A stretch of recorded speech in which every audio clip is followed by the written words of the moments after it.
Ange Postecoglou is out the door, and it looks like Thomas Frank is about to enter it. It's no secret that the Danish coach has hugely overachieved during his time at Brentford, but what tactics have led to that success? How does Thomas Frank set up his teams, and how will he set up his team at Spurs if he does become our next manager? He's a very, very different manager to Ange Postecoglou. Ange Postecoglou is extremely proactive. We're going to play our way. We've got plan A and we don't need a plan B, because we're going to drill plan A so well that the opposition won't be able to handle it. We're going to control the ball, control possession, be in their half the entire game and dominate.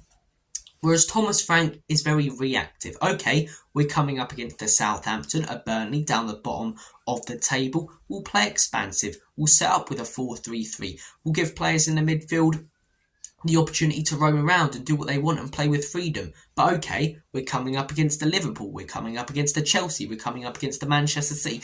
Let's sit in a little bit more. Let's switch to a back three or a back five. Let's counter-attack the opposition. Ange Postecoglou is proactive. Thomas Frank is very reactive. He bases a lot of his tactical decisions on what the opposition are doing and changes his game plan week by week, which is the opposite to what Postecoglou did. Postecoglou, it was all about that one style of play, and we're drilling it and we're playing it and we play it every single week until we perfect it. Whereas Thomas Frank will change things around, tweak things every single week based on who he's coming up against. When you look at his Brentford team, their possession stats are in the bottom half of the table, but when it comes to goal scoring and goals scored, they're right up at the top. Now, that is down to Thomas Frank, as I say, and his philosophy when it comes to XG. A lot of modern football fans, when you bring up XG, just go, oh, what a load of nonsense. And I don't mean to sound patronising, but I think it's because a lot of people don't really understand what XG is. It's expected goals. It's the probability of putting away a chance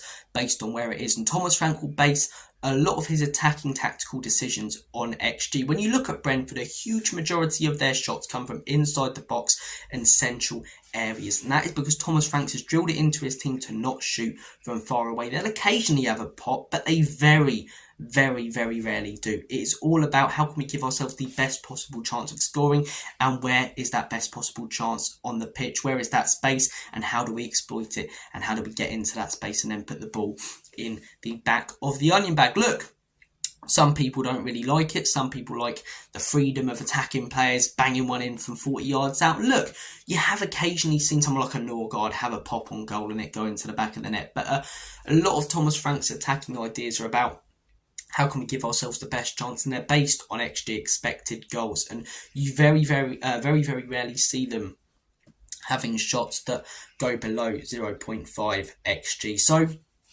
attacking wise, it's based on XG. When it comes to his defensive principles, it's all about being organised, it's all about being structured, and it's all about being hard to break down. I mentioned a minute ago how we'll switch his tactics. Now, there's a great analysis on Monday Night Football. I'll put a few photos up on screen right now. When he's talking to Jamie Carragher, when he's talking about his tactics for the traditional big six, but not just them, when you come up against a Newcastle and Aston Villa, a team at the top of the table. Now, what it will tend to do is it will switch to a 5-2-3. Go with the two central midfielders, the back three, the full-backs going up and down, and the two wingers, or more so inside forwards, and the striker. And he believes this gives him the best chance against the top opposition. And I think that's a real breath of fresh air if he does that at Spurs, because countless times under Ange, we've seen us go up against teams like Liverpool, Manchester City, who have better players than us, who are on a better run than us, better form, better manager. And we'll just set up the same way and try to play against them like a Southampton. And we'll get torn apart because we're going player for player with a team that have better players than us. Whereas Thomas Frank will play with the cards that he's dealt. Okay, we don't have better players than these, but how can we set up to make it really difficult? And he's done it countless times. Look at his record against the big six, you know. That 3-1 against Liverpool a couple of years back really comes to mind. What a result that was. He's beaten Manchester City before in the Premier League. Destroyed Man United quite a few times. The 4-2 against Newcastle late last year is a perfect example of the type of performance Thomas Frank's teams do put in when they're coming up against big teams. And the way that they actually play, he makes the slight tweaks. When they're coming up against bottom half of the table teams, lower teams, there's a lot more short passing, there's a lot more playing out from the back. Whereas when they're coming up against your big teams, it's about drawing them in, smashing it long, and looking for that flick on from the striker. And I believe at Spurs that could really work. Because at the minute, He's been doing it with Mbermo, with Visser at Brentford. Whilst they're good players, they're not naturally target forwards. They're wingers who are rotating. Whereas at Spurs, you've got Dominic Solanke. You've got that big man who you can aim for against a good side, who has got a good chance of actually beating his man in the air and flicking on. He's a good player in the air. And then I think you're looking at players like Heung-min Son and Brennan Johnson, who we've seen them at their best. Johnson at Forest and Son under Conte and Jose, when they've been running on from flick-ons.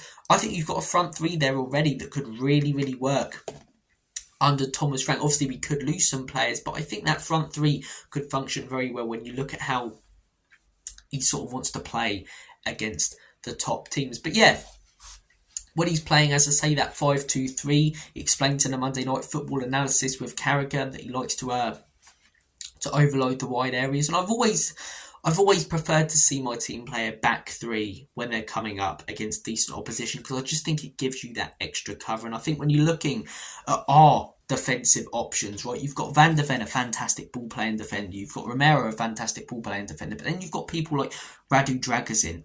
And in a high line system, have looked really, really poor. But I think in a more defensive low block at times, against opposition at the top of the table, he could sort of be to us what Nikola Milenkovic has been for Nottingham Forest. That, sort of dog-eat-dog player who just does the dirty work and the horrible stuff that no one else wants to, and puts in the crunching tackles and heads away the floating balls into the box. And I think we've got some defenders at the club that could really, really buy in to the way that Thomas Frank sort of wants to set up against the good opposition. But as I say, low possession against the top teams, but as I say, great goal scoring record. Against the lower teams, there tends to be a lot more short passing. As I say, instead of just looking for long balls to exploit the space, tends to try and play little, tricky passes. Also with a front three at Brentford. Now, I don't know if he'd do it at Spurs because he's got that natural target forward in Solanke, but you often see the three attacking players rotating positions in Visser, Schade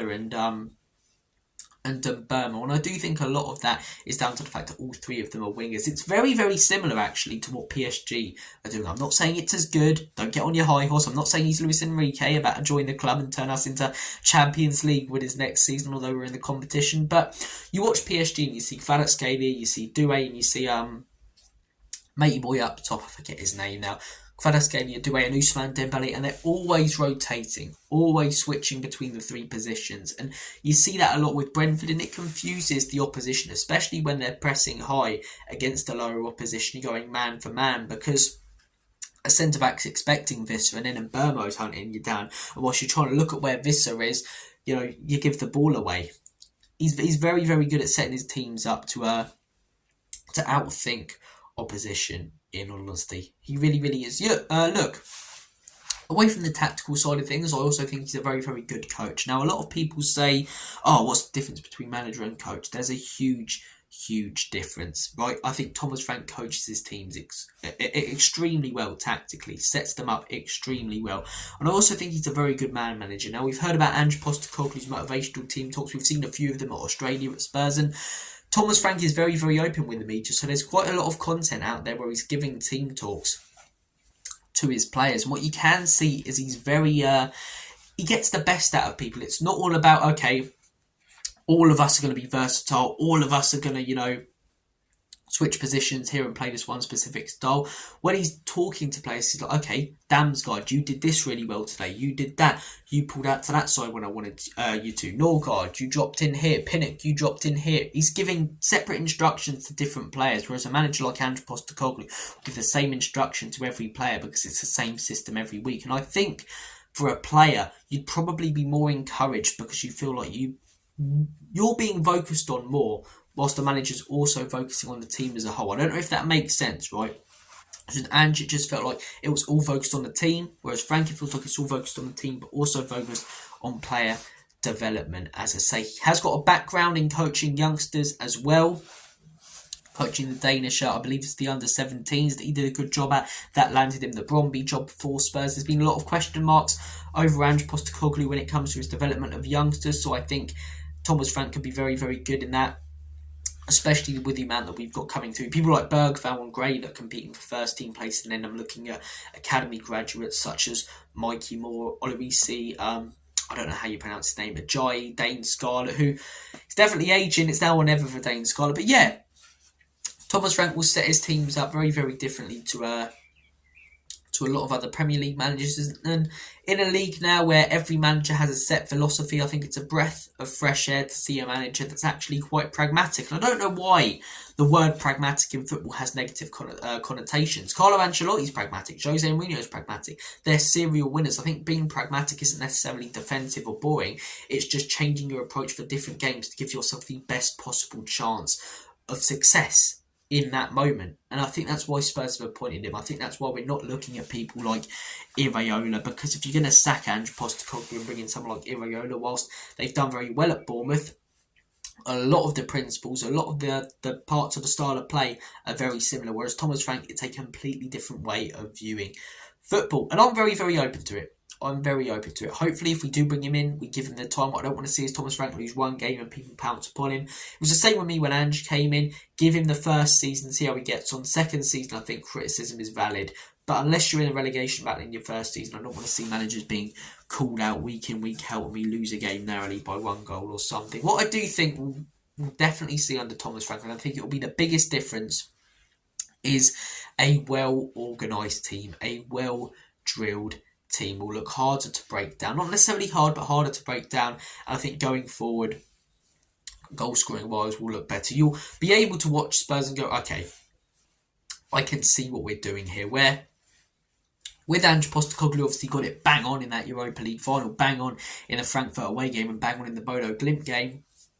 For a lot of the Premier League games, from that Chelsea 4-1 up until the last Premier League game of the season against Brighton, you're sort of watching it like, what are we doing here? And you're watching the players and it feels like a lot of them don't know exactly what they're supposed to be doing. So look, Thomas Frank, are you happy about it? Are you not? I've tried to discuss some of the ways that he plays football tactically. As I say, low possession, but a high XG, bases a lot on XG and therefore a very high goal scoring record. So we hijack that Burmo deal, bring him in, and what do you think about the way we set up? Do you like the idea that he switches to a back five out of the ball and a back three with the ball against good opposition, or do you prefer that sort of thing of 4-3-3, stick with one style, drill it, and then we master it?